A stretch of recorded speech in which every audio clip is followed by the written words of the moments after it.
Now today we are going to discuss in detail the structure and working of helium neon laser, which is a gas filled laser. Now in this laser, a hard evacuated glass tube is considered, which is hermetically sealed with two transparent window 1 and window 2. In this particular glass tube, it has a special type of construction as shown in the figure. छोटे से दो यहाँ पे collar type के जैसे tube रहते हैं और ये पूरे यहाँ से लेके यहाँ तक इस पूरे ट्यूब के अंदर में हीलियम और नियॉन गैस का मिक्सचर 10:1 के रेशियो में डाला है। दोनों इनर्ट गैसेस हैं। हीलियम लाइटर गैस है, नियॉन उससे हेवियर गैस है। You know it is to stand हो गया। इसको इस ग्लास ट्यूब को बहुत ही लो प्रेशर के ऊपर में इवैक्यूएट किया जाता है और दो विंडोज ट्रांसपेरेंट विंडोज से इसको सील कर दिया जाता है। उसके बाद में उससे एकदम अटैच करके लेफ्ट साइड में 100% रिफ्लेक्टिंग मिरर यहाँ पे एक लेंस के फॉर्म में लगा दिया जाता है ताकि जितने भी रिफ्लेक्टेड यहाँ पर फोटॉन्स हैं वो एक्सेल डायरेक्शन में चले। और इस तरीके से राइट साइड के अंदर जो कि आउटपुट सेक्शन है वहां पे जो आप मिरर लगाते हैं वो भी लेंस के फॉर्म में रहता है।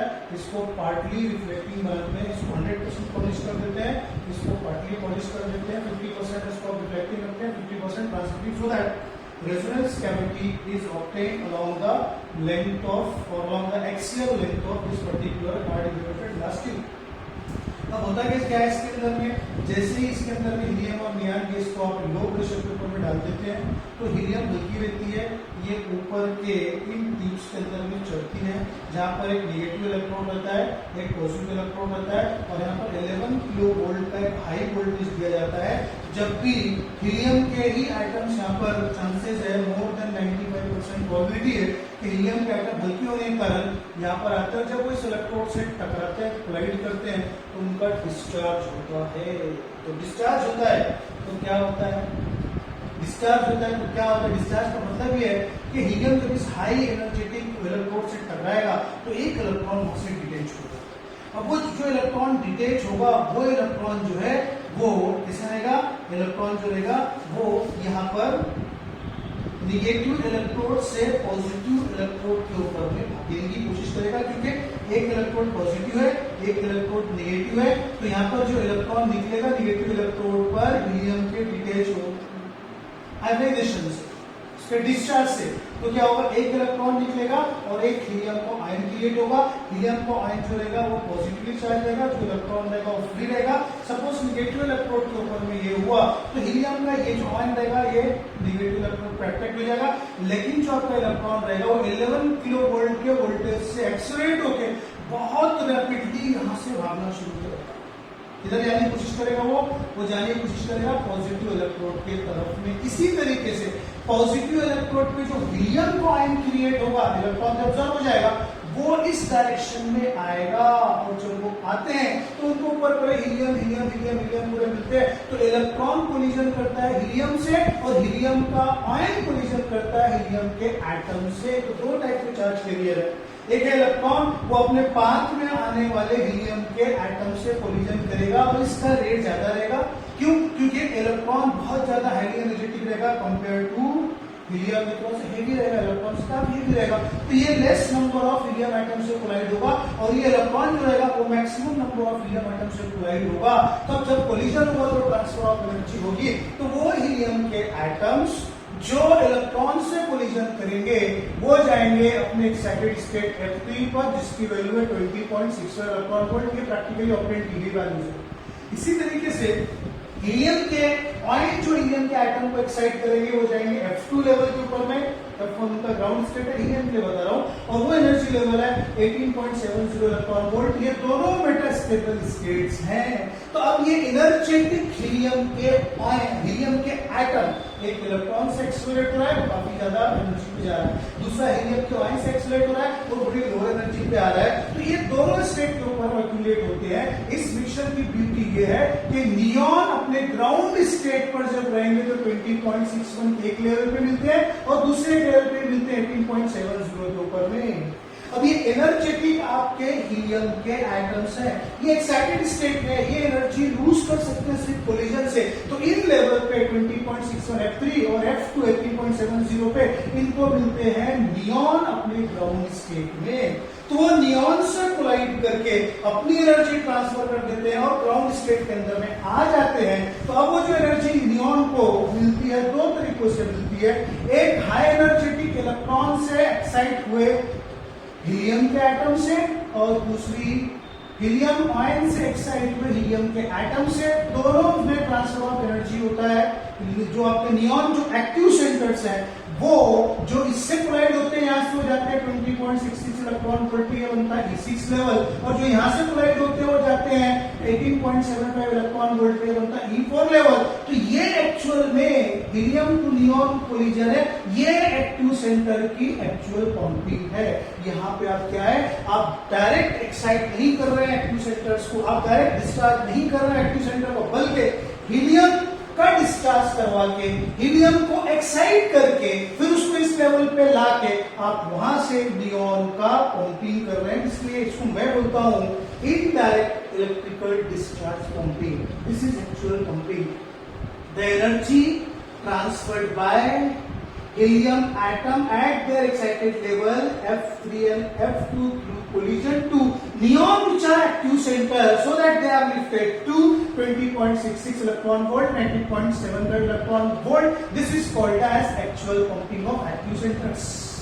अब ये जो लेवल बनता है 20.66, ये नियॉन का E6 लेवल है, ये मेटास्टेबल स्टेट है। गैसियस जो एटम गैस फॉर्म में जो लेजर्स होते हैं उनके सारे स्टेट जो रहते हैं वो मेटास्टेबल स्टेट रहते हैं। लाइफ टाइम में थोड़ा सा वेरिएशन रहता है।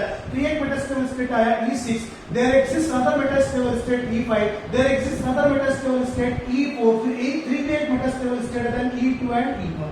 तो these are 6 different metastable allowed energy levels जो हीलियम के लिए इस पर्टिकुलर गैस ट्यूब के अंदर में हो सकते हैं। अब होता कैसा है, large number of neons are interacted with helium which are excited by electron collision. क्योंकि इलेक्ट्रॉन बहुत रैपिडली मूव करेगा, बहुत ज्यादा एनर्जी के साथ मूव करेगा, बहुत सारे हीलियम के एटम को वो यहां पर लाएगा और वहां पर बहुत सारे नियॉन के एटम्स ऑलमोस्ट 95% एंड अबव ये 20.66 के ऊपर में एक्यूमुलेट होंगे। अब इस 20.66 पे एक्यूमुलेट हो रहे हैं, कुछ 5 to 10% 18.75 यानी E4 पे एक्यूमुलेट हो रहे हैं। दो एनर्जी स्टेट है यहाँ पे, E5 जो E6 और E4 के बीच में है और एक E3 जो यहाँ पर E4 के भी नीचे है। ये दोनों जो मेटास्टेबल स्टेट्स हैं, ये दोनों मेटास्टेबल स्टेट पूरी तरीके से एम्प्टी रहती है। तो जैसे ही यहाँ पे या यहाँ पे आपके एक्टिव सेंटर आते हैं, इन दो स्टेट्स को जब आप कंपेयर करेंगे तो इनके कंपैरिजन में यहाँ पर पॉपुलेशन इन्वर्शन की कंडीशन मिल जाती है, पॉपुलेशन इन्वर्शन की कंडीशन मिल जाती है। अब जब ये पंपिंग होने के बाद में E6 और E4 लेवल के ऊपर में नियॉन के एटम एक्यूमुलेट हो जाते हैं, तो 3 टाइप के वहां पर ट्रांजिशंस परमिटेड है। पहला ट्रांजिशन है E6 से E5 के ऊपर में, ये नॉन रेडिएटिव है और ये 33.39 माइक्रोमीटर का फार इंफ्रारेड रेडिएशन निकलता है जो उसको हीट करता है। दूसरा जो है वो है E4 से E3 के ऊपर में, E4 से E3 के अंदर में ये इंफ्रारेड रेडिएशन है, 11.5 माइक्रोमीटर का वेवलेंथ है और ये infrared radiation, you are far infrared radiation. अब उसके बाद में जो सबसे ज्यादा रेडिएशंस यहाँ पर होते हैं वो होते हैं E6 से E3 के ऊपर में ऑलमोस्ट 90%, और ये जो रेडिएशन रहता है ये रेड कलर का रहता है 6328 एंगस्ट्रॉम इसका वेवलेंथ है और यही ब्लेजिंग ट्रांजिशन यहाँ पर होता है। 95% ट्रांजिशन जो होता है ये दोनों स्टेट सेंसिटिव है और यहाँ से एक भी अगर से पहला वाला एटम नियॉन का यहाँ पे अगर से चला जाए तो बन जाता है स्टिमुलस और वो बाद में 1 से 2, 2 से 4, 4 से 8, 8 से 16 जितने रहते हैं उन सबको यहाँ पर स्टिमुलेटेड ट्रांजिशन करवाता है। ये दोनों जो आ रहे हैं स्पॉन्टेनियस ट्रांजिशन है, ये दोनों जो आ रहे हैं ये स्पॉन्टेनियस ट्रांजिशन है, लेकिन E6 और E3 के बीच का जो ट्रांजिशन है ये स्टिमुलेटेड ट्रांजिशन है। एक पहला वाला जो यहाँ पर नियॉन नीचे जाएगा उससे जो स्टिमुलस जनरेट होगा वो स्टिमुलस बाकी के बच्चे नियॉन को रैपिडली यहाँ पर करवाएगा और आपको यहाँ पे लेजर बीम मिलेगी। अब जो लेजर बीम मिलेगी वो इस ट्यूब के अंदर में लेफ्ट से राइट जाएगी और जाने के बाद में रेजोनेंस कैविटी अपना काम करेगी। ये जो विंडोज आपने रखा है ये इसलिए रखा है कि परफेक्ट जो है दोनों से एंगल के ऊपर में इंक्लाइंड रहती है। आपके जितने भी फोटोन निकले वो सारे के सारे एक्सियल डायरेक्शन में चले, इसलिए इस विंडोज को लगाया जाता है और दोनों जो आपके रिफ्लेक्टिंग और पार्टी रिफ्लेक्टिंग मिरर्स है उसको एक स्लाइट लेंस के फॉर्म में लगाया जाता है ताकि जितने भी यहाँ पर फोटोन्स निकले वो एक्सियल डायरेक्शन के अंदर में चले। तो इस तरीके से यहाँ पर E6 से E3 जो रेडिएशन है रेड कलर का एक ही विजिबल रेडिएशन है और यही सबसे ज्यादा 90% यहाँ पर होता है। अब उसके बाद में क्या हुआ, अब यहाँ पर ये लेजिंग ट्रांजिशन करने के बाद में ये जो एक्टिव सेंटर्स रहते हैं ये नॉन रेडिएटिव ट्रांजिशन करके E2 पे आते हैं, फिर नॉन रेडिएटिव ट्रांजिशन करके E3 पे आते हैं। इनको अपनी एनर्जी लूज करना है, यहाँ पे एनर्जी का लूज करना या एनर्जी का ट्रांसफर करना ये सिर्फ और सिर्फ कोलिजन से ही हो सकता है। इसलिए जैसे ही ये नीचे अपनी एनर्जी को इमिट करके E3 से E2 पर आते हैं हम क्या करते हैं उनका ये जो आपकी जो ट्यूब लिया हुआ है इसको लंबा लिया जाता है, बहुत लॉन्ग रखा जाता है और इसका डायमीटर बहुत कम रखा जाता है। 10 to 12 सेंटीमीटर का ट्यूब रहता है, 1 to 1.5 मिलीमीटर का इसका डाया रहता है ताकि यहां से डीएक्साइट होने वाले नियॉन के एटम्स जो ट्यूब की वॉल से उसकी जो दीवारें हैं उससे जल्दी जल्दी कोलाइड करें और कोलाइड करके फिर से अपने ग्राउंड स्टेट के ऊपर में यानी 18.70 और 20.61 के ऊपर में आ जाए। 90% जो नियॉन रहते हैं वो 20.61 पर रहते हैं, ओनली 10% जो नियॉन रहते हैं वो 18.7% पर रहते हैं। इसलिए यहाँ पर 20.66 के हीलियम जो ट्रांसफर ऑफ एनर्जी करके पंपिंग करते हैं और 90% होती है और दीज आर वेरी प्रोन। ये जो लेवल इसके लिए बहुत छोटा सा लेवल है तो यहाँ पर मोर स्टेबिलिटी के लिए मैक्सिमम जो रहते हैं वो यहाँ पर ट्रांजिशन करते हैं क्योंकि एक भी अगर से ट्रांजिशन यहाँ पर हो गया तो जितने बचे हुए अपने नियॉन के एटम्स है वो सबका स्टिमुलेट ट्रांजिशन होगा, वो सबके सब यहाँ पर आएंगे। ट्यूब को नैरो और लॉन्ग इसलिए रखा जाता है ताकि जल्दी से ट्यूब की वॉल से एक्टिव सेंटर कोलिजन करके ग्राउंड स्टेट के अंदर में आ जाए। ये जो प्रोसेस रहता है ये कंटिन्यूअसली चलता रहता है। बहुत सारे हीलियम के एटम का एट ए टाइम डिस्चार्ज होता है, बहुत सारे इलेक्ट्रॉन और हीलियम को आयन कोलिजन करके हीलियम को यहां लाके एक्यूमुलेट करते हैं।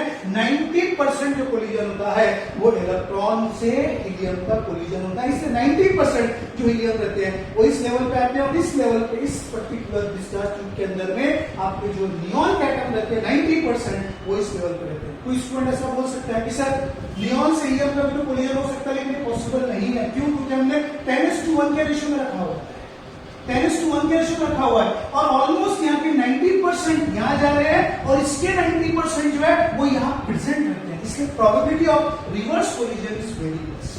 सो in this way you can see there are 6 + 3 9 energy states are incorporated, लेकिन लेजिंग ट्रांजिशन जो हो रहा है वो E6 से E3 के बीच में हो रहा है, ग्राउंड स्टेट इंक्लूडेड नहीं है, इसलिए इसे कहा जाता है कि ये 4 लेवल पंपिंग स्कीम है। It is a 4 level pumping scheme. I think it should be clear to you. Resonance cavity भी आ गई, एक्टिव सेंटर भी आ गया, एक्टिव मीडियम भी आ गया, इलेक्ट्रिकल डिस्चार्ज मेथड भी आ गया, 4 लेवल पंपिंग स्कीम भी आ गई। इसलिए जैसे ही बटन आप दबाएंगे विद इन अ सेकंड और 2 डिस्चार्ज स्टार्ट हो जाएगा और जब तक ये आपका इलेक्ट्रिकल डिस्चार्ज स्टार्ट रहेगा आपको लेजर बीम मिलती है। इलेक्ट्रिकल डिस्चार्ज को आपने बंद कर दिया, आयनाइजेशन बंद, कोलिजन बंद, सारी चीजें बंद। तो जब तक ये चालू रहेगा, ऑन रहेगा, उस समय तक आपको रेड कलर के highly energetic monochromatic coherent radiations मिलते हैं। So this is how one can explain the construction and working. Why 10:1 का रेशियो आपके समझ में आ गया और why this tube is long and narrow ये भी आपको बताया कि आफ्टर E3 आपके जो एक्टिव सेंटर्स है उनको जल्दी से ग्राउंड स्टेट पे लाना है। ट्रांसफर ऑफ एनर्जी यूज कब करेंगे वो जब उनका कहीं ना कहीं कोलिजन होगा तो इसके वॉल्स को क्या करते हैं, इसका एरिया बढ़ा देते हैं, वॉल्यूम को मतलब उसकी डायमीटर ताकि जल्दी से वो इन ट्यूब के वॉल से कोलाइड हो और एनर्जी को यूज करके ग्राउंड स्टेट के ऊपर में So that's all about helium neon laser and its working. Okay.